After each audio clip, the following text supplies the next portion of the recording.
still was able to focus on these supports, but had a hard time actually hitting those big carries here. It is really cool how like it felt like Alliance was like, okay, EG doesn't have a way to answer these fights, and then all of a sudden they just changed something, right? They made sure they always control the territory where they're fighting. They always have those sentries down, and Nico, baby, is just not able to utilize the damage that he had before. Now, as a result, Evil Geniuses is actually ahead in net worth. Yep, now full Deso too for this Lifestealer. He's going to be hurting that Underlord. This straight raw damage rather than it being any type of, you know, any base damage. It's all that plus damage. Yep. Always that much better versus a hero like Underlord. And these are pretty squishy heroes. Low armor on majority of them there. And we do see Limp. He changes up the bit. I kind of figured that he wasn't going to go for the BKB, but... Yeah, it seemed a little weird. Yeah.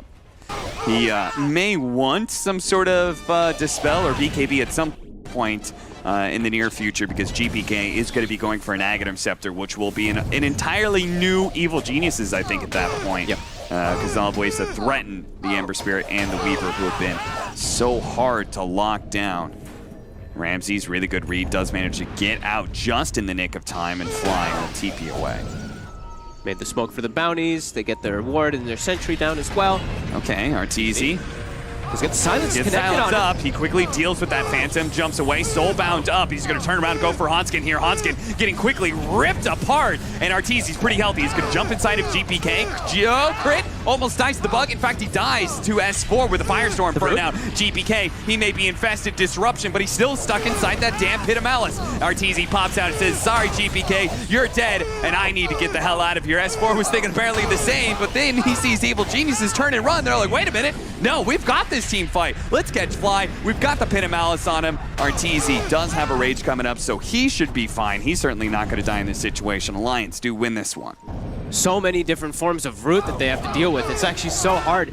Like Crit, I see him walking in like attempting to snowball, but like a soulbind, a pit, a root from the Ember Spirit is a lot of different things they have to deal with, and it's tough for GPK. Yeah. These roots, they cause a problem for Void Spirit. It's crazy how good this Pit of Malice is. Disruption isn't a good enough save. Snowball may not be a good save because you snowball into somebody, they just sit and pit, and you're all going to be grabbed. GPK with the Yule Scepter, right, can't actually save himself very easily. No, and it's like if like, let's say Arteezy gets soulbound and you're running into Snowball or something, you can't. You get hit by that soulbind. There's a lot of things that they do have to worry about in these fights. And we're starting to see that AoE damage in particular for Alliance really, pay off dividends inside the middle of it all. There's so much little bit of damage that's just constantly being ticked on these backliners, these poor supports, the Shadow Demon and the Tusk just dying to just slight chain that clips on them. Meanwhile, the single target for Evil Geniuses looks really good when they bring one hero very quickly, 100 to 0, but then they run out of steam every single fight. As soon as the rage is down, you're left with, well, not a whole lot left in the tank at that point. Radiant are scanning. The supports on the side of Alliance are scaling just a bit more right now on the side of EG, and it does feel like those supports on EG, they start to fall off much harder because they're countered by those pits in particular, which, I mean, the pit and the roots just counter both of them very heavily. Yeah, what do you even do as a Tusk? Like, I'm not sure, like, ever building a Blink Dagger as a Blink Snowball save, it may not actually work out that well against this pit. That's why you see him prioritize the Solar Crest, right? Like, he knows it's not his job this time to try to like Snowball save people. He just has to buff up Arteezy so he can kill people during that rage at maximum. Oh, Hanskin, he was looking for the hook shot and Limp was right in front of him. That could have been a pretty huge one there too. They could have had the follow-up silence. Didn't see what level the Phantom Embrace is at the moment yet, but yeah, if they get the chain silence with the chain stun on Inkswell, could definitely be a dead Arteezy if the Shadow Demon's not in position. Yeah, I think with this level of hookshot, you only have to wait like a second or two. You maybe wait a second, and then you'll have a perfect chain stun from hookshot into Inkswell stun. Oh man, they keep threatening this Roche. It forces EG to move. Like EG's like, damn, we want to go to the other side of the map, but we keep having to react to this. You can see GPK's there right now. They do have the outpost to be able to TP into. He really wants to finish this act. He knows it's going to be a game changer versus that Ember, versus that Weaver in a lot of situations. And it seems like Alliance know that too. That's perhaps why they keep on trying to force this Roshan, force Evil Geniuses into fights. The one book is down, the second one about to die as well. Yeah, and with the rage down, Evil Geniuses, they don't have a whole lot to fight with in this next 10 seconds. And 10 seconds is all it takes for Alliance to be able to grab the rest of this Roshan. May have to just go in, Little bit of vision, goes out, hook shot, does manage 100. Oh, disruption goes out, but he's still stuck on the pit. Meanwhile, Hanskin being gone out by the Lifestealer, does manage to cog him inside here. Lifestealer trying to work through this. Meanwhile, the Soulbind, but here comes GPK laying out the damage. Limp, he's perched up right now to simulate. He bounces back, right, he managed to get the Primal Roar onto the Weaver. Weaver in trouble, but the Pit of Malice keeps Arteezy at bay. Arteezy's quite low, and now GPK chained up by Limp. Double kill for him. Crit, who bought back into this fight, is going to be an infest target for Arteezy. Get out of here, the plug, and there it is. They managed to take down this, Nico Baby got a little bit low, managed to get off his ultimate, but look at that. Limp had a remnant out, so he bought back, TP back in, and they completely outnumbered Evil Geniuses. And this damage mitigation that's coming out because of this Crimson Guard build. He looks at it, he's like, yeah, Arteezy's trying to stick on some top. They tank up right through it. Nico Baby's just elusively running throughout the fight. Limp dies, but like you said, he had the remnant down, comes right back into the fight instantly. EG looking to suffer a bit here. All these constant engagements, and these pits are just crushing the fights. Yeah, they certainly are.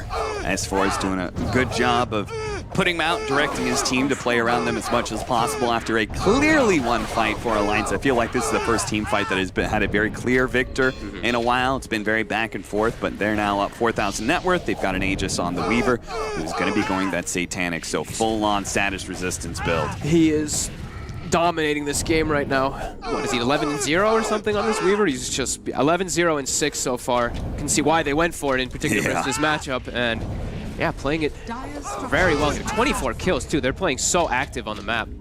Look at these supports. We were talking about how they're suffering so much on EG. 1 and 8 for crit, 0 6 on fly. Yeah. Sure, Hanskin's 1 and 7, right? But you're really starting to see that effect of how much Alliance's draft kind of counters those two supports they're saving, or attempting to save. I mean, it's looking like, for me, that Evil Geniuses are a ways away from their next timing, which I think the next timing is like Abyssal Blade Lifestealer, right? Where you're able to like really stick onto people. But he's gonna have to deal with so many different counters now. Like there's, I think Halberd almost finished up on this Clockwork. S4 has shown how much damage mitigation he provides inside the fights. Also building a Halberd.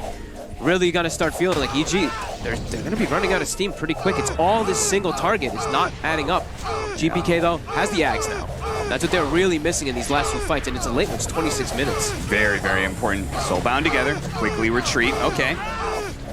Got a big ability out of them. They're gonna take a decent amount of damage. That was kind of a close call there for Nico Baby. Does manage to get the Shikuchi off before the silence hit him. Arteezy did see he went for the Heaven's Halberd and is going to be going an MKB. I feel like that's actually a much better option than the Abyssal. He needs just raw damage, and there are a lot of evasion. And it's going to be on Alliance soon with all these Heaven's Halberds. Heaven Halberds. It's tough. It's definitely tough because he does still want. They need more forms of lockdown to deal with this Weaver and Ember, and they're starting to get more tools to be able to protect themselves. I saw Limp. He's going to be acting more as this kind of pseudo carry, right? This distraction. He's going for the Lincolns. He's going to be throwing it onto Nico Baby because Nico Baby, he's got this game. You know, it's like this guy's carrying right now, right? He's going to be able to do so much work the more you buff him up. Yeah, it's going to be crazy. That much status resistance, 3 lives, basically, with his ultimate and his Satanic. And he's going to have a Lincoln's on him, so, you know, once you finally do get a single target disable on this man, it's just not going to last very long. And very likely, he'll survive. He'll get Satanic or get off his time-lapse, and then he's back up to full. Yeah, it's very unlikely that they bring down this Weaver. Just, like I said, damage mitigation, so many halberds, so many ways to protect him. They're even looking to port and fight up here. They're actually going to bring everybody. See if he